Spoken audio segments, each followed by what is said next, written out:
हम देखेंगे वचन की ओर। परमेश्वर का शुक्र हो।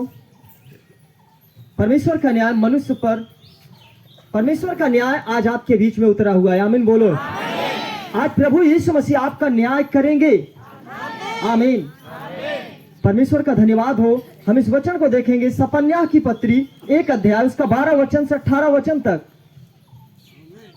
सपन्याह की पत्री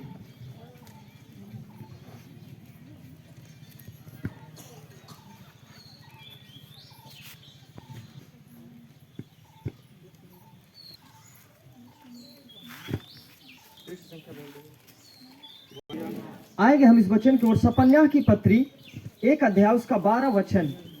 परमेश्वर का धन्यवाद हो। आज आपको समझ लेना है कि आपका प्रभु आपके लिए क्या करता है और क्या चाहता है आज आपसे, क्योंकि परमेश्वर आपका न्याय करेगा और आपके लिए जो उसकी आज्ञा उसकी व्यवस्था में नहीं, वो दंड के कारण वो दंडित भी हो सकते हैं। जो उसकी आज्ञा को नहीं मानेंगे उसमें कोई संदेह नहीं, दंड को पाएंगे। हम इस वचन से बात करेंगे। परमेश्वर का धन्यवाद हो। उस समय मैं दीपक लिए हुए यरूशलेम में ढूंढ ढांड करूंगा, और जो लोग दाख मधु के तलछट तथा मैल के समान बैठे हुए मन में कहते हैं कि यहोवा ना तो भला करेगा और ना बुरा, उनको मैं दंड दूंगा। हालेलुया। हालेलुया। प्रभु कह रहा है देखो आज यही है संसार। हम कहते हैं कि चलो ठीक है, जैसा जीते हैं अच्छे से जी लें, उससे कोई मतलब नहीं। ये जीवन है, अच्छे से जी लें। उसको नहीं मालूम कि हमारे लिए क्या हो सकता है। परमेश्वर कह रहा है सुनो, पढ़े इस वचन को। उस समय मैं दीपक लिए हुए, मैं उजाला को लिए हुए यरूशलेम में ढूंढ ढांड करूंगा, शुद्ध मन वालों में ढूंढ ढांड करूंगा, और जो लोग दाख मधु के तलछट गंदे चीजों के तलछट को पीते हैं तथा मैल के समान बैठे हुए, मैल के समान जो शराब दारू नशों में और दुनिया के पाप में डूबे हुए हैं, और मन में कहते हैं कि यहोवा ना तो भला करेगा, परमेश्वर ना तो अच्छा करेगा और ना बुरा करेगा, कुछ नहीं कर सकता, उनको मैं दंड दूंगा। उनके लिए मैं दंड ठहरा दूंगा। ये परमेश्वर की वाणी है। आज इसी कारण हम लोग कहते हैं जब तक है ऐसे जीते हैं, कोई मतलब नहीं, और जी करके अपने लिए एक बड़ा पाप का पेड़ उपजा लिए, जिसके कारण हमारा परिवार आज नाश होने पर है।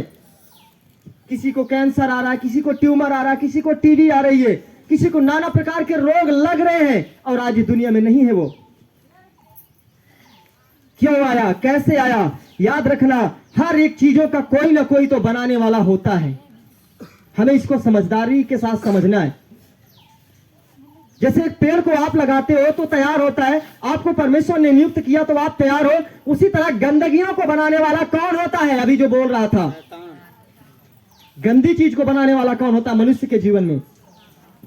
क्योंकि हमने उसका काम किया है। मैंने वही किया, आप लोग वही किए हो जो अभी वो बोल रहा था। आपने सुना ना अपने कानों से। यह है शैतान का स्वभाव। हालेलुया। और जो ऐसे ऐसे कार्य में अपना जीवन व्यतीत करता है, उसके लिए कहीं से आशीष नहीं खुलती। और आने वाले समय में उसके बेटे, उसके बच्चे जो छोटे से छोटे, अभी क्या कारण है? क्या ना छोटा सा बच्चा कभी पाप किया है? पैदा होते हुए पाप किया क्या हो? क्यों उसके ऊपर सांस का रोग आ गया? क्योंकि जो इनके माँ बाप ने, जो पूर्वजों ने किया है, वो बच्चों पर उसका फल दिखाई देता है। पाप का पेड़ बड़ा हुआ था, इसी कारण उसके लिए प्रार्थना हुई और पाप का फल टूट गया और वो चंगा हो गया।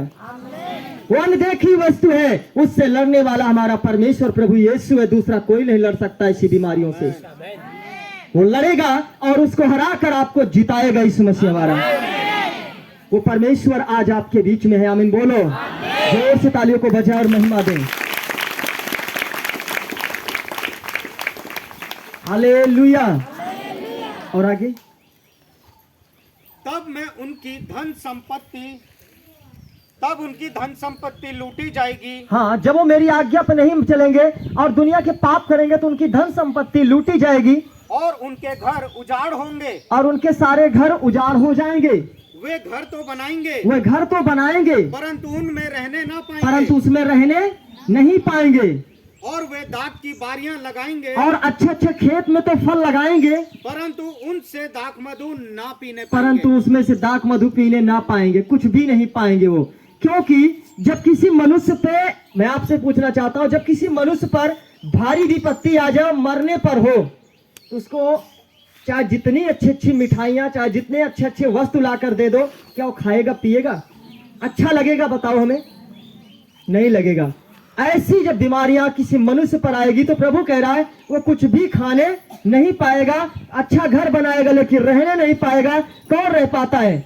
आई समस्या मरा, आई समस्या चल गया, क्योंकि आपने वही काम किया जो परमेश्वर की नजर में अच्छा नहीं था। वही काम किया जो अभी शैतान चीख चीख करके बोल रहा है। मैंने एक शत्रु का काम किया, एक शैतान का काम किया। मैंने अपने जो जिसने हमें बनाया, जिसने हमें नियुक्त किया, मैंने उनके कामों को कभी पूरा ही नहीं किया। हमने वही नशा पत्ती के जीवन में जिया जो पी पी करके, तलछट को पी पी करके हम अपने आप को मतवाले करके गिर जाते हैं लेकर के। इस कारण आप पर भारी श्राप पड़ा है, ये परमेश्वर कहता है। और इसी कारण आज हम टूट चुके हैं। इसी कारण हमारे बच्चे आशीर्वादित नहीं है, इसी कारण हमारे परिवार आशीर्वादित नहीं है, इसी कारण आपके धन संपत्ति रुक चुकी है। इसीलिए आप कमाते हो, आपके लिए बरकत नहीं खुलती। इसीलिए आप चाहते हो मेरे लिए कुछ बड़ा हो, मेरे बच्चे आगे बढ़े। वो आपके ऊपर जो श्राप, जो गंदा बीज आपने बोया ना, वो हवाएं आपके बच्चों के ऊपर लगती है। वो पेड़, उस पाप का हवा आपके परिवार पर लगती है। उस पाप की हवा आपके बिजनेस पर लगती है। उस पाप का हवा हर एक वस्तु पर आपके लगती है। इसी कारण आप कहीं भी सक्सेसफुल नहीं होते हो। यही नहीं कि आप बीमार होते हो, आपकी आशीषों में आने से रुकावट। मैंने कई बार सुना है कि कोई कमाता है, अगर किसी के घर में, तो हमारे ही परिवार में पहले के समय था, मैं अगर 10 कमाता था तो 30 का खर्चा, 20 का खर्चा लगता था। मैंने कई बार, जब मैं बाहर जाता था दिल्ली साइड, तो 30,000 40,000 जब मैं बचाने की कोशिश करता, बच जाता था ना, तो हम सोचता था कोई ना कोई काम करेंगे।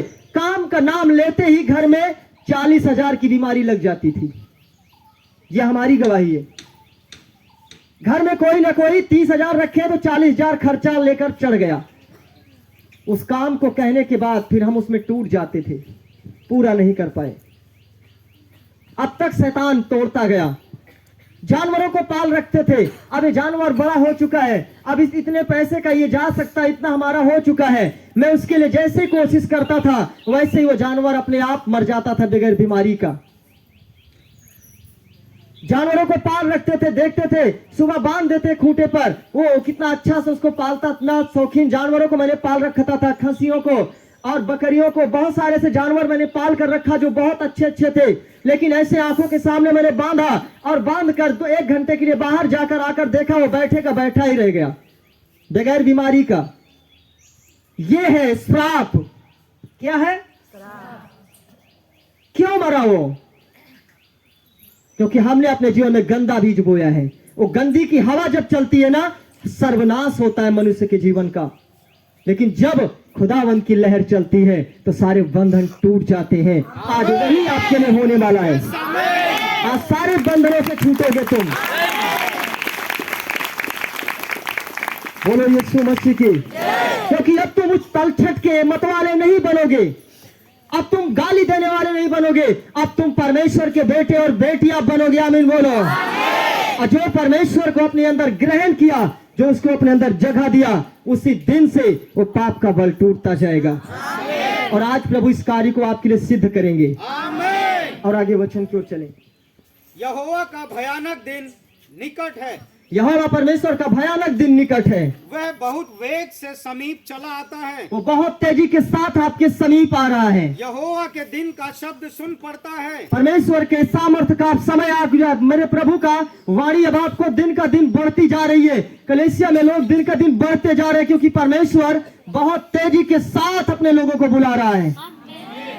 वहाँ वीर दुख के मारे चिल्लाता है। वहाँ कोई भी कैसा भी व्यक्ति, चाहे जितना बलवान हो, चाहे जितना भी वो दुख में है, वो चीख चीख कर चिल्ला रहा है। वह रोष का दिन होगा, वो अशांति का दिन होगा। वहाँ पे चाहे धनवान हो, चाहे गरीब, चाहे अमीर हो, सबके जीवन में विपत्तियां बढ़ती जा रही है, क्योंकि परमेश्वर का दिन निकट आ रहा है। वह संकट और सकेती का दिन, वह उजाड़ और विनाश का दिन, वह अंधेर और घोर अंधकार का दिन, वह बादल और काली घटा का दिन होगा। हालेलुया। हालेलुया। ये वो समय आ पहुंचा है, इसलिए आज एक एक को बचना है। आमीन बोलो। हम देखेंगे हग्गै भविष्यवक्ता उसका 1:5 वचन, तुमने बहुत बोया परंतु आज थोड़ा काटा है, क्योंकि यही कारण है कि आज आप विनाश की दशा में बैठे थे। 1 अध्याय का 5 वचन 5 से पढ़ेंगे। इसलिए अब सेनाओं का यहोवा यूं कहता है, इसलिए अब तुम्हें परमेश्वर कहता है कि जो तुम तलछट के मतवाले थे, अब तुम जो नशा पत्ती के, जो बुराई के मतवाले थे, जो पाप के मतवाले थे, अब उसमें से छोड़ो। लेकिन अब तुम सेनाओं के यहोवा की वाणी सुनो। अपनी अपनी चाल चलन पर ध्यान करो। अपनी अपनी चाल चलन पर ध्यान करो। एक दूसरे से बोलो, भाई भाई बहन बहन से सुनो। परमेश्वर कहता है अपने अपने चाल चलन पर ध्यान करो। तेजी से बोलो, हिलाकर बोलो, भाई भाई को, बहन बहन को। बोलो बोलो बोलो होशियारी के साथ, आप बुद्धिमान हो। बोलो, अपनी अपनी चाल चलन पर ध्यान करो। तुम कैसी चाल चलते हो? और आगे, तुमने बहुत बोया परंतु थोड़ा काटा। तुमने बहुत बोया परंतु थोड़ा काटे हो। आज तुम खाते हो परंतु पेट नहीं भरता। तुम खाते हो परंतु तुम्हारा पेट नहीं भरता। तुम पीते हो परंतु प्यास नहीं बुझती। तुम पीते हो, तुम्हारी प्यास नहीं बुझती। तुम कपड़े पहनते हो परंतु गरमाते नहीं। तुम कपड़े पहनते हो परंतु गरमाते नहीं हो। और जो मजदूरी कमाता है वह अपनी मजदूरी की कमाई को छेद वाली थैली में रखता है। और जो मजदूरी कमाता है वो अपनी मजदूरी को कहाँ रखता है? छेद वाली थैली में रखते हो कि मेरा बचा रहेगा, लेकिन नीचे से छेद उसमें लगा है। कोई दीमक लगा, कोई चूहा लगा है जो आपकी कमाई को खत्म कर रहा है। आप कहते हो कि मेरे लिए कुछ हो नहीं रहा है, मैं कमाता हूं, मेरी कहीं से रुक नहीं रहा है, ये सब एक के बजाय 10 जा रहा है। क्या रीजन है? क्या आज आप जानना चाहते हो? हालेलुया। आज मैं देख रहा हूं कि बहनों के जीवन में बहुत सारे लोग, भाई हमारे बहुत कुछ चाहते कि मेरे परिवार, मेरे घराने में हो, लेकिन आज मैं कहता हूं सत्य को जानो, आज स्वतंत्र होने वाले हो। आज तुम अपने आप को तैयार करो। आज प्रभु अपने अभिषेक के द्वारा आज आपको आजाद करेगा। आप तुम्हारी आज से जो कमाओगे, 1 कमाओगे तो 10 बनेगा। आमीन बोलो। आज से आपका हर एक रुका हुआ काम पूरा होगा। जहां भी आपका घर नहीं बन रहा वो बनेगा। आप जो काम सोच रहे हो सालों साल, 20 सालों से वो नहीं हो पाया, आज आपके लिए पूरा होने वाला है। आज वो बंधन यीशु के नाम में टूट गया। महिमा दो प्रभु को।